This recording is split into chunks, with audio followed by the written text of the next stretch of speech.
जो है अपवर्तनांक के बारे में बताया गया था। प्रकाश का अपवर्तन घटना आप पढ़ रहे थे, तो प्रकाश के अपवर्तन घटना में अपवर्तनांक क्या होता है, एक माध्यम के सापेक्ष दूसरे माध्यम का अपवर्तनांक। ठीक है, अपवर्तनांक में दो तरह के बताए गए थे। एक तो बताया गया था आपको निरपेक्ष अपवर्तनांक, ठीक है, और दूसरा बताया गया था सापेक्ष अपवर्तनांक। निरपेक्ष अपवर्तनांक और सापेक्ष अपवर्तनांक दो तरह के अपवर्तनांक होते हैं। जब हम निर्वात या वायु के सापेक्ष किसी माध्यम का अपवर्तनांक लेते हैं तो उसको निरपेक्ष अपवर्तनांक कहा जाता है। और अगर हम यह अपवर्तनांक किसी एक दूसरे माध्यम के सापेक्ष, ठीक है, जो वायु या निर्वात से अलग है, उस माध्यम के सापेक्ष किसी अन्य माध्यम का लेते हैं तो वह सापेक्ष अपवर्तनांक कहलाता है। ठीक है, वायु के सापेक्ष जल का अपवर्तनांक, ठीक है, पता होना चाहिए आपको पहले से ही, कितना होता है 4/3 या 1.33 होता है। वायु के सापेक्ष कांच का अपवर्तनांक कितना होता है, ये होता है आपका 1.5 होता है। ठीक है, कांच का अपवर्तनांक ये आपको जानना चाहिए। ठीक है, अच्छा, अब विभिन्न अपवर्तनांकों में क्या संबंध होता है, ठीक है, ये आपको जानना है।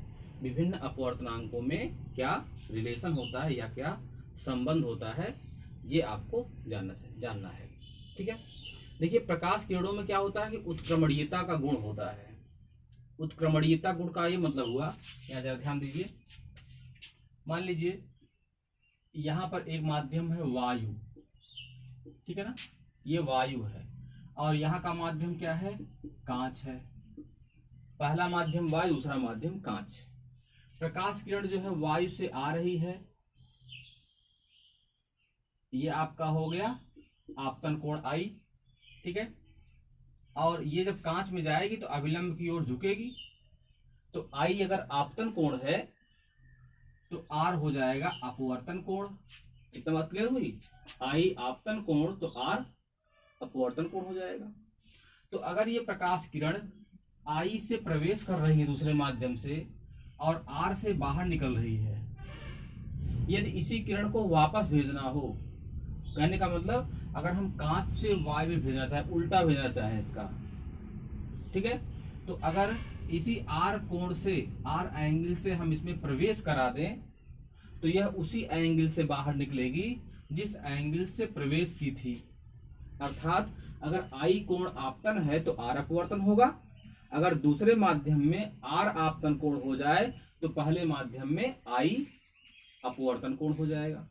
कहने का मतलब प्रकाश किरणों को अगर उत्क्रमित कर दिया जाए या विपरीत दिशा में मोड़ दिया जाए, उलट दिशा में मोड़ दिया जाए, तो ये सीधे जो है अपने मार्ग का, अपने पथ का अनुसरण करती हैं। ठीक है, ऐसा गुण किसमें होता है, ऐसा गुण जो है वह प्रकाश की किरण में होता है। ठीक है, अगर पहले माध्यम को हम 1 से दिखाएं और दूसरे माध्यम को 2 से दिखाएं, ठीक है, तो पहले माध्यम के सापेक्ष दूसरे माध्यम का जो अपवर्तनांक है, इसको हम 1n2 से नोट करते दिखाते हैं, 1n2। तो 1n2 की वैल्यू हो जाएगी sine i divide by sine r. ठीक है, पहले माध्यम के सापेक्ष दूसरे माध्यम का अपवर्तनांक। तो पहले माध्यम के सापेक्ष दूसरे माध्यम का जो अपवर्तनांक होता है वो sine i upon sine r के बराबर होता है। कितना ठीक है। अगर ये दूसरे माध्यम से पहले माध्यम प्रकाश किरण जाए, कहने का मतलब आर जो है वो आपतन कोण हो जाए, तो उत्क्रमणीयता के नियम से आई आपका अपवर्तन कोण हो जाएगा। तो इसको हम क्या लिखेंगे फिर, 2n1 दूसरे माध्यम के सापेक्ष पहले माध्यम का अपवर्तनांक। 2n1 इक्वल टू हो जाएगा sine r divide by sine i. ठीक है, 1n2 equal to sine i upon sine r और 2n1 equal to sine r upon sine i. बात क्लियर हुई इतनी। अब आप देख रहे हैं कि अगर 1n2 को और 2n1 को मल्टीप्लाई कर दिया जाए, इसका मतलब पहले माध्यम के सापेक्ष दूसरे माध्यम का अपवर्तनांक इनटू मल्टीप्लाई कर दें दूसरे माध्यम के सापेक्ष पहले माध्यम का अपवर्तनांक, तो 1n2 इंटू 2n1 मल्टीप्लाई कर दें तो क्या हो जाएगा, sine i divide by sine r into sine r divide by sine i. जब मल्टीप्लाई करेंगे आप तो ये आपका कैंसिल हो जाएगा, यहाँ हो जाएगा 1, इसलिए आप कह सकते हैं 1n2 into 2n1 is equal to क्या हो जाएगा, 1 हो जाएगा। पहले माध्यम के सापेक्ष दूसरे माध्यम का अपूर्णांक और दूसरे माध्यम के सापेक्ष पहले माध्यम का अपूर्णांक, अगर दोनों को मल्टीप्लाई कर दिया जाए तो दोनों का मल्टीप्लीकेशन क्या आएगा, 1 आ जाएगा। ठीक है, या यहां से आप कर सकते हैं 1n2 is equal to 1/2n1। मतलब एक माध्यम के सापेक्ष दूसरे माध्यम का अपूर्णांक बराबर दूसरे माध्यम के सापेक्ष पहले माध्यम का अपूर्णांक। बात क्लियर हुई? एक माध्यम के सापेक्ष यानी पहले माध्यम के सापेक्ष दूसरे माध्यम का अपूर्णांक इंटू दूसरे माध्यम के सापेक्ष पहले माध्यम का अपूर्णांक, इन दोनों का मल्टीप्लिकेशन कितना होता है, 1 होता है। ठीक है, अब जैसे आपसे कहा जाए कि ANG ये क्या है, वायु के सापेक्ष कांच का अपूर्णांक। पूछा जाए कि वायु के सापेक्ष कांच के अपूर्णांक में और कांच के सापेक्ष वायु के अपूर्णांक में क्या अंतर है, तो वायु के सापेक्ष कांच का अपूर्णांक जो होगा वो 1 कांच के सापेक्ष वायु का अपूर्णांक इसके बराबर होगा। ANG is equal to 1/GNA।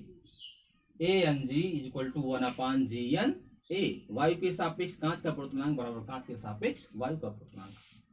ठीक है ना, या इन दोनों का मल्टीप्लिकेशन 1 होता है।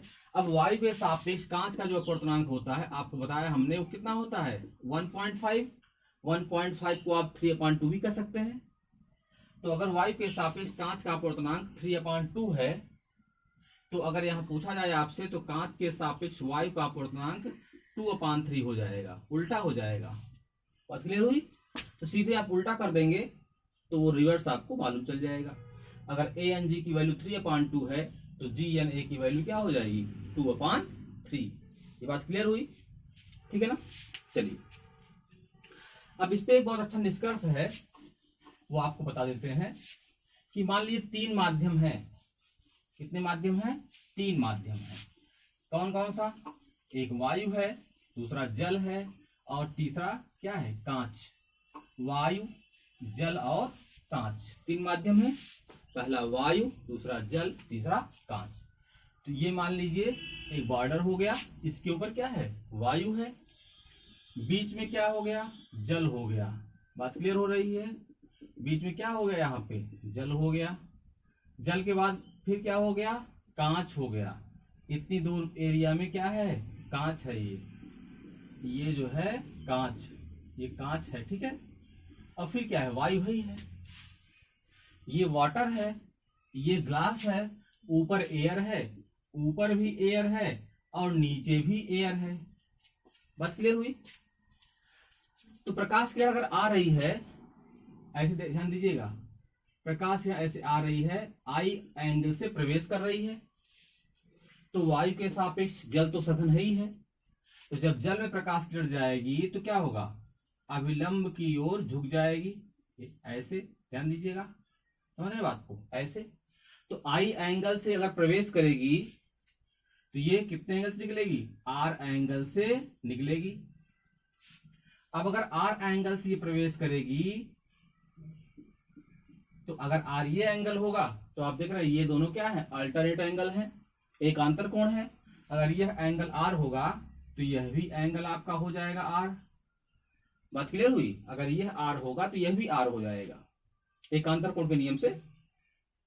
तो आई आपतन कोण तो आर अपवर्तन कोण, फिर जल से कांच में जो प्रकाश किरण आ रही है तो आपतन कोण आर हो जाएगा, तो अपवर्तन कोण दूसरा कुछ बनेगा, क्योंकि जल के सापेक्ष कांच सघन होता ही है।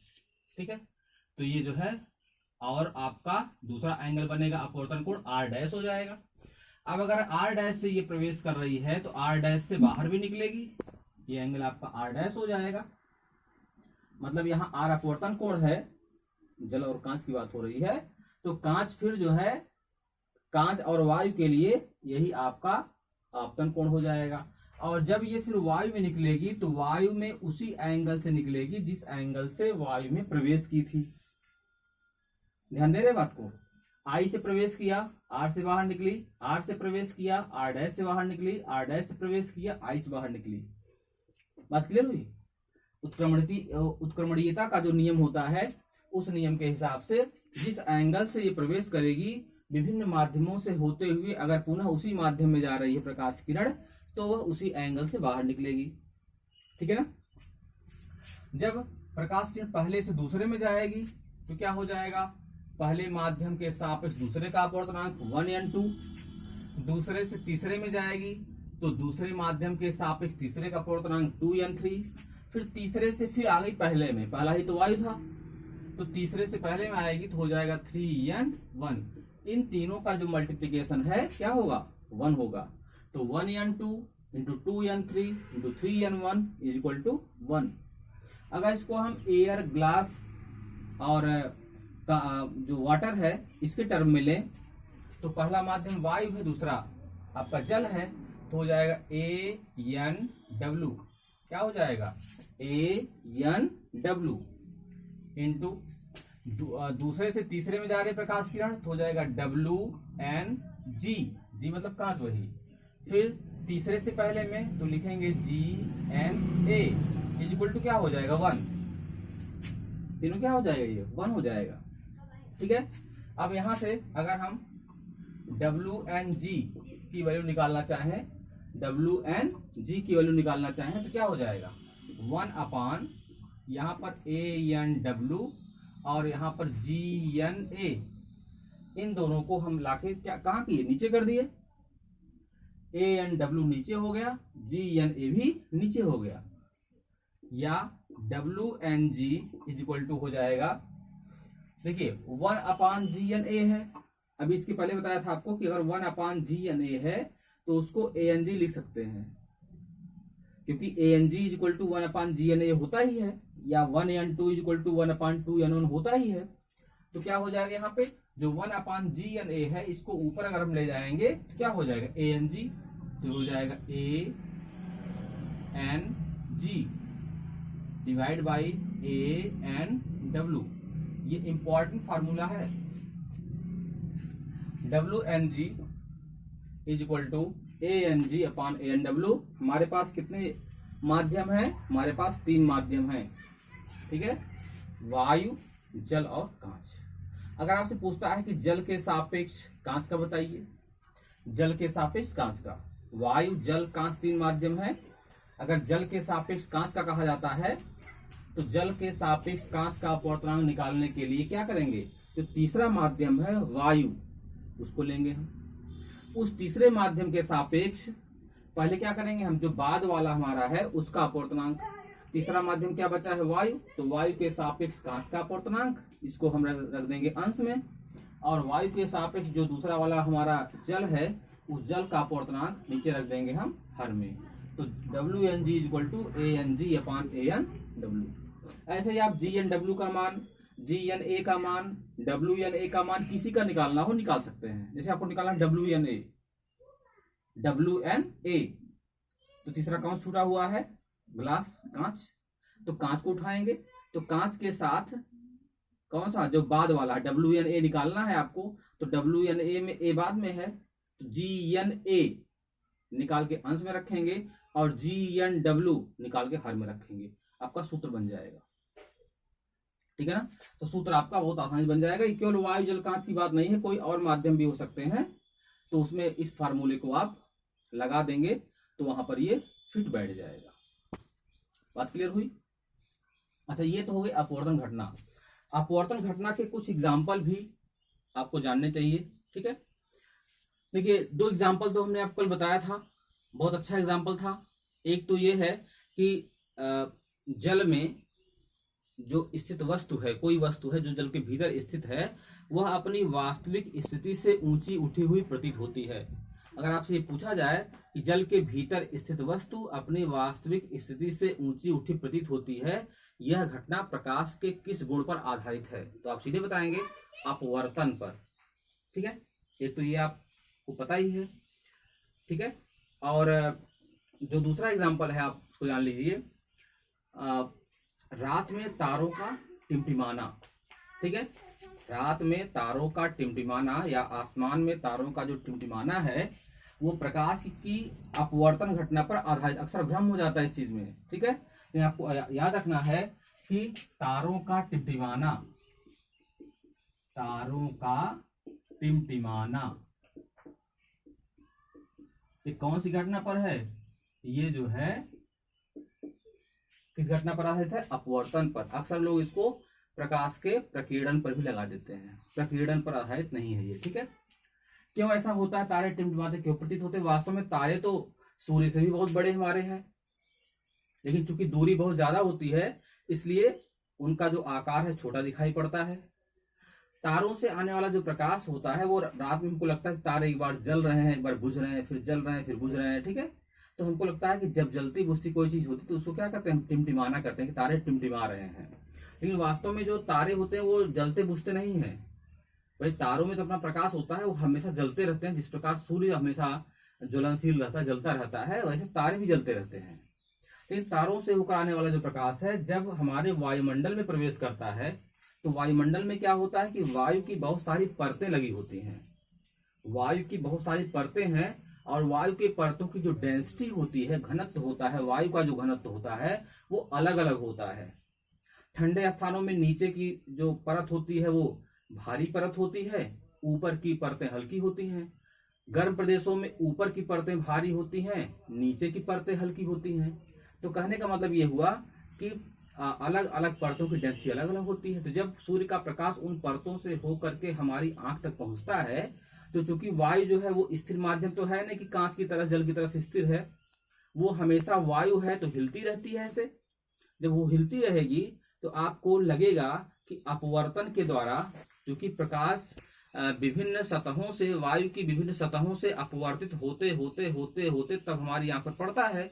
तो कभी हम उसको ऊपर देखेंगे तारों की तरफ तो कभी हमारी आंख में प्रकाश पड़ेगा जो अपवर्तन के द्वारा होता हुआ आ रहा है, कभी पड़ेगा तो हमको तारा जो है वो चमकता दिखाई पड़ेगा, और कभी परतें हिल रही हैं तो नहीं पड़ेगा। तो एक बार पड़ता है, फिर नहीं पड़ता है, फिर पड़ता है, फिर नहीं पड़ता है।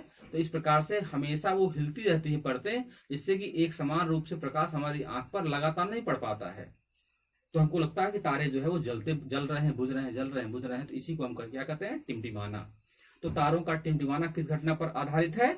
ये प्रकाश के अपवर्तन घटना पर आधारित है, ठीक है बात। दूसरा महत्वपूर्ण जो प्रकाश के अपवर्तन का जो एग्जाम्पल है वो है क्षितिज के नीचे होने के बाद भी सूर्य का दिखाई देना।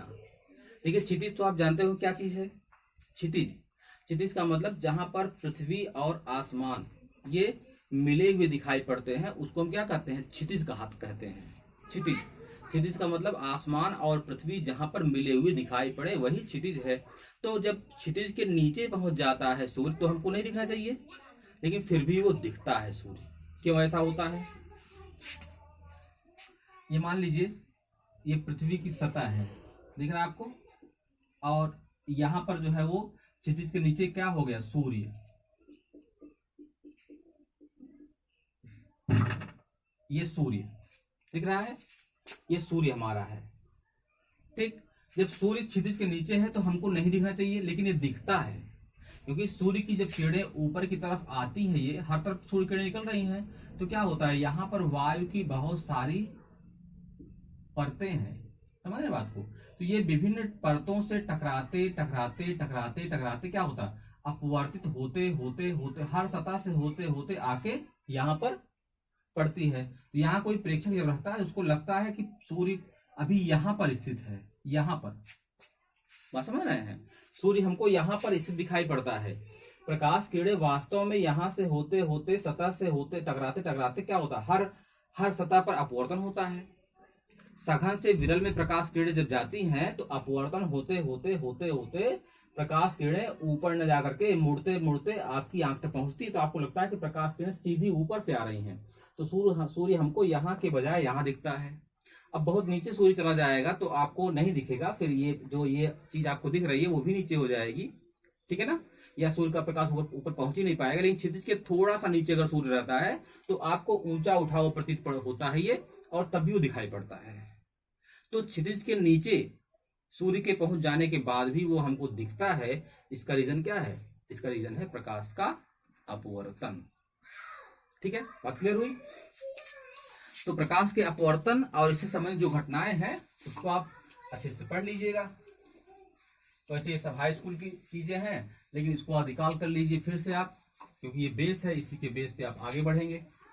ठीक है, चलिए अब आपको एक घटना बताते हैं, पूर्ण आंतरिक परावर्तन। कौन सी घटना है? पूर्ण आंतरिक परावर्तन। पूर्ण आंतरिक परावर्तन, ये घटना है हमारी पूर्ण आंतरिक परावर्तन। ठीक है, देखिए टोटल इंटरनल रिफ्लेक्शन। ठीक है, देखिए क्या है ये घटना? जब कोई प्रकाश किरण किसी सघन माध्यम से विरल माध्यम में प्रवेश करती है, मतलब ऊपर सघन माध्यम ऊपर है और विरल माध्यम कहाँ है? नीचे है। ऊपर कौन सा माध्यम है? सघन माध्यम। नीचे कौन सा माध्यम है? विरल माध्यम। तो अगर ऊपर सघन माध्यम, नीचे विरल माध्यम है, तो क्या होगा? प्रकाश किरणें जब यहां से आएंगी, ये हो गया आपका आपतन कोण आई, तो यहाँ आपतन कोण आई से प्रवेश करने के बाद प्रकाश किरणें जो है वह कहाँ जाएंगी? यहाँ पर अपवर्तित होंगी। तो सघन माध्यम से विरल माध्यम प्रकाश किरण जाती हैं, तो क्या होता है? अविलंब से दूर हटती हैं, अविलंब से दूर हटेंगी। कल ही आपको बताया गया था कि अगर सघन से विरल में प्रकाश किरण जाएगी तो वो अविलंब से दूर हटेगी, तो अविलंब से दूर हटेगी तो उसका रास्ता ये हो गया। बात क्लियर हुई? अगर इस आपतन कोण को थोड़ा और बढ़ा देंगे हम, तो क्या होगा? ये अपवर्तन मान लीजिए थोड़ा और बढ़ा दिया आपने, देखिए बढ़ा दिया हमने, अब अपवर्तन कोण हमारा और बढ़ गया। कहने का मतलब सघन माध्यम में बना हुआ जो आपतन कोण है, अगर इसको हम बढ़ाते जाए थोड़ा थोड़ा करके, तो ये विरल माध्यम में बना हुआ जो अपवर्तन कोण है, ये अपवर्तन कोण भी बढ़ता जाता है। और एक विशेष आपतन कोण के लिए, एक विशेष आपतन कोण के लिए, ठीक है, यह अपवर्तन कोण बढ़ते बढ़ते कितना हो जाता है? ये 90 डिग्री हो जाता है। अर्थात जो अपवर्तित किरण है वो यहां से न जाकर के सीधे वह तल के समांतर निकल जाती है। मतलब सघन माध्यम में अगर आपतन कोण को हम बढ़ाते जाएं तो एक ऐसी कंडीशन आ जाती है कि विरल माध्यम में बना हुआ जो अपवर्तन कोण है वो बढ़ते बढ़ते 90 अंश हो जाता है, और जो अपवर्तित किरण है वह दोनों पृष्ठों के सतह के समांतर निकल जाती है। ये बात क्लियर हुई?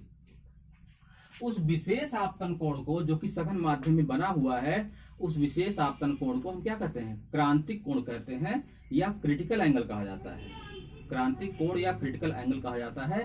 तो क्रांतिक कोण किसी सघन माध्यम में बना हुआ वह विशेष आपतन कोण है जिसके लिए विरल माध्यम में बना हुआ अपवर्तन कोण 90 अंश हो जाए या समकोण हो जाए। बात क्लियर हुई? तो कहने का मतलब वह आपतन कोण, अब इसी विशेष आपतन कोण को आई को ही हम सी से दिखाते हैं। वही विशेष आपतन कोण जो आई है वह किससे दिखाया जाएगा? सी से दिखाएंगे, उसको क्रिटिकल एंगल से दिखाएंगे, सी से। तो सी भी आपतन कोण ही है, लेकिन उस विशेष आपतन कोण के लिए ये अपवर्तन कोण आपका 90 अंश हो जा रहा है। बात क्लियर हुई? जैसे मान लीजिए ऊपर है कांच, नीचे है वायु। ऊपर क्या है? कांच, नीचे है वायु। तो जब प्रकाश किरण कांच से वायु में आएगी तो कांच के सापेक्ष जो वायु का अपवर्तनांक है क्या हो जाएगा? GNA। कांच के सापेक्ष वायु का अपवर्तनांक क्या हो जाएगा? GNA। तो GNA की वैल्यू अगर हम निकाले स्नेल के नियम से तो क्या हो जाएगा? साइन आई बटे साइन आर होता है, ये सामान्य सा फार्मूला है। तो यहाँ पर क्या हो जाएगा? साइन सी, साइन आई होता है ना, आई मतलब आपतन कोण। तो वह विशेष आपतन कोण जिसके लिए अपवर्तन कोण का मान 90 अंश हो जाए, तो आपतन कोण को हम सी से दिखाएंगे, अपवर्तन कोण को 90 से दिखाएंगे, तो हो जाएगा साइन सी अपान साइन क्या हो जाएगा? 90 डिग्री। क्लियर? अब GNA है, GNA को आप 1 अपान ANG भी लिख सकते हैं। GNA is equal to 1 upon ANG। ये हो जाएगा, ये क्या हो जाएगा? यहाँ पे साइन सी हो जाएगा, और साइन 90 की वैल्यू क्या होती है? 1 होती है। इसको अगर उलट दिया जाए तो 1/ANG को हम ANG लिखेंगे और साइन सी अपॉन 1 इसको उल्टा करेंगे तो 1/sin c हो जाएगा। तो ANG की वैल्यू क्या हो जाएगी 1/sin c। क्या हो जाएगा 1/sin c। किसकी वैल्यू है ये ANG। तो वायु के सापेक्ष कांच का जो अपवर्तनांक है वह 1/sin c के बराबर होता है, जहां पर c जो होता है वो क्रांतिक कोण है। ठीक है, क्रांतिक कोण किसके किसके लिए, कांच और वायु के लिए। कांच और वायु के लिए अगर हमको क्रांतिक कोण का मान पता हो, ठीक है, 41 अंश 48 मिनट होता है, जितना भी होता है, तो कांच और वायु के लिए अगर क्रांतिक कोण का मान पता है और यहाँ रख दें हम साइन की वैल्यू निकाल करके, तो 1/sin c की जो वैल्यू आएगी वही वायु के सापेक्ष कांच का अपवर्तनांक होगा। ये बात क्लियर हुई। तो ANG की वैल्यू क्या है 1/sin c है। ठीक है, इतना तक, यहां तक बात क्लियर हुई। ANG = 1/sin c, यानी वायु के सापेक्ष कांच का अपवर्तनांक 1/sin c के इक्वल होता है। तो क्रांतिक कोण किसी विशेष माध्यम में बना हुआ वह आपतन कोण है जिसके लिए अपवर्तन कोण का मान 90 अंश हो जाता है। अगर ये क्रांतिक कोण से बड़ा आपतन कोण कर दिया जाए, मतलब आपतन कोण का मान बढ़ाते बढ़ाते हमने क्या किया, क्रांतिक कोण के बराबर कर दिया। जब क्रांतिक कोण के बराबर कर दिया हमने तो अपवर्तन कोण क्या हो गया 90 अंश हो गया। लेकिन जब ये आपतन कोण आप और बढ़ा देंगे, आपतन कोण का मान क्रांतिक कोण से बड़ा कर दें, ठीक है ना, आपतन कोण का मान क्रांतिक कोण से भी बड़ा कर दें, तो उस अवस्था में क्या होगा, यदि आपतन कोण का मान क्रांतिक कोण से बड़ा हो जाए तब प्रकाश किरणें जो दूसरे माध्यम में या समांतर निकल रही थी वो दूसरे माध्यम में नहीं निकलेंगी, बल्कि ये उसी माध्यम में फिर से वापस लौट जाएंगी जिस माध्यम में से आ रही थी। समझ रहे बात को। यदि आपतन कोण का मान जो सघन माध्यम में बना आपतन कोण था उसका मान क्रांतिक कोण से भी बड़ा कर दिया जाए तो प्रकाश किरणें दूसरे माध्यम में न निकल करके उसी माध्यम में वापस लौट जाती हैं। समझ रहे बात को। तो उस विशेष इस घटना को क्या हम कहते हैं, इसको कहते हैं पूर्ण आंतरिक परावर्तन, क्योंकि ये अपवर्तन नहीं रह गया। अपवर्तन में तो प्रकाश किरण एक माध्यम दूसरे माध्यम में जाती है, यहाँ प्रकाश किरण दूसरे माध्यम में न प्रवेश करके उसी माध्यम में लौट रही है, तो यह अपवर्तन घटना नहीं है बल्कि ये परावर्तन घटना है। इस घटना को हम कहते हैं पूर्ण आंतरिक परावर्तन। क्या कहते हैं, पूर्ण आंतरिक परावर्तन कहते हैं। ये घटना कौन सी है, पूर्ण आंतरिक परावर्तन। अर्थात यदि प्रकाश किरण सघन से विरल में प्रवेश कर रही है और आपतन कोण का मान क्रांतिक कोण से भी बड़ा कर दिया जाए तो प्रकाश किरणें दूसरे माध्यम में प्रवेश न करके उसी माध्यम में वापस लौट जाती हैं। इस घटना को हम कहते हैं पूर्ण आंतरिक परावर्तन। ठीक है, पूर्ण आंतरिक परावर्तन घटना पर बहुत सारे एग्जाम्पल हैं। ठीक है, आपको बताया भी जाएगा, बहुत सारे एग्जाम्पल हैं। जैसे कांच में पड़ी हुई दीवार का दरार का चमकना, कांच का शीशा, कांच लगा हो आपकी खिड़की में और कहीं भी वहां थोड़ा सा कांच वो चटक गया हो, ठीक है, दरार पड़ गई हो, तो वो दरार आप दूर से देख लेंगे कि यहाँ दरार पड़ी हुई है, वो चमकेगा वो स्थान। कैसे, क्योंकि जो दरार पड़ी होती है उसके बीच में वायु भर जाती है। अगर दरार पड़ी हुई है तो क्या होता है, दरारों के बीच में वायु भर जाती है और जब वायु भरेगी तो वहां पर कांच और वायु की एक विशेष सतह बन जाती है। कांच और वायु की एक सतह बन जाती है, तो बाहर से आने वाली किरणें जो होती हैं वो पहले कांच में प्रवेश करती हैं, फिर कांच से वायु में प्रवेश करती हैं। ठीक है, कांच और वायु का एक युग्म बन जाता है तो प्रकाश किरणें कांच में से वायु में प्रवेश करती हैं। ठीक है, तो कांच सघन माध्यम है और वायु विरल माध्यम है। तो अगर आप किसी विशेष एंगल से देख रहे हैं और आपतन कोण का मान क्रांतिक कोण से बड़ा हो जाए तो वहां से परावर्तित होने वाली जो प्रकाश किरणें हैं, पूर्ण आंतरिक घटना परावर्तन घटना में जो आपका आपतन बिंदु होता है वह चमकीला हो जाता है, क्योंकि वहां से रिफ्लेक्शन होता है तो वह बिंदु चमकदार दिखाई पड़ता है। तो ऐसे इतने बिंदु है बॉर्डर वाले जहाँ की वायु भरी हुई है, परावर्तन के बाद वो सारे बिंदु चमकीले दिखाई पड़ते हैं और वो दरार आपको चमकीली दिखाई पड़ती है। ठीक है, हीरे का चमकना, हीरे का चमकना देखिए, हीरा जो होता है वो लगभग आप किसी भी एंगल से देखेंगे तो वह आपको चमकीला ही दिखाई पड़ेगा। ठीक है, क्यों, क्योंकि हीरे के लिए क्रांतिक कोण का मान बहुत कम होता है, 24 अंश, मात्र 24 अंश होता है क्रांतिक कोण का मान हीरे के लिए। इसलिए हीरे को आप किसी विशेष एंगल से देखेंगे जिसमें कि आपतन कोण का मान 24 अंश से बड़ा हो जाए, तो ऐसे सभी एंगल के लिए देखने पर हीरा आपको चमकीला दिखाई पड़ेगा। तो हीरे का चमकना या खाली परख नली है जिसमें वायु केवल है, जल नहीं भरा हुआ है, उस खाली परख नली को अगर जल में हम डुबोते हैं तो दूर से देखने पर वह परख नली चमकीली दिखाई पड़ती है। या कांच में पड़ी हुई दरार का चमकना, ये सब एग्जाम्पल कौन से हैं? ये पूर्ण आंतरिक परावर्तन घटना के एग्जाम्पल हैं। ये तो सामान्य एग्जाम्पल हैं, कुछ विशेष एग्जाम्पल भी इसके हैं, उसके बारे में हम आपसे चर्चा करेंगे कल। कौन कौन से? ठंडे प्रदेशों में मरीचिका और रेगिस्तान में मरीचिका। रेगिस्तान में मृग जो होता है, हिरन जो होता है, उसको भ्रम हो जाता है कि रेत के बीच में पानी है, उसको जल का भ्रम हो जाता है, और जब वहां पर वो जाता है तो वो जल नहीं प्राप्त हो पाता, फिर दूर दिखाई पड़ता है कि वहां पर जल है। ऐसा जो भ्रम होता है हिरण को, मृग को, उसको हम क्या कहते हैं? मृग मरीचिका। ऐसा क्यों होता है? वो इसी घटना पर बेस्ड है, ठीक है ना। तो और भी कई मुख्य घटनाएं हैं पूर्ण आंतरिक परावर्तन के बारे में, उन सभी घटनाओं का जिक्र जो है वो कल की वीडियो में किया जाएगा। धन्यवाद।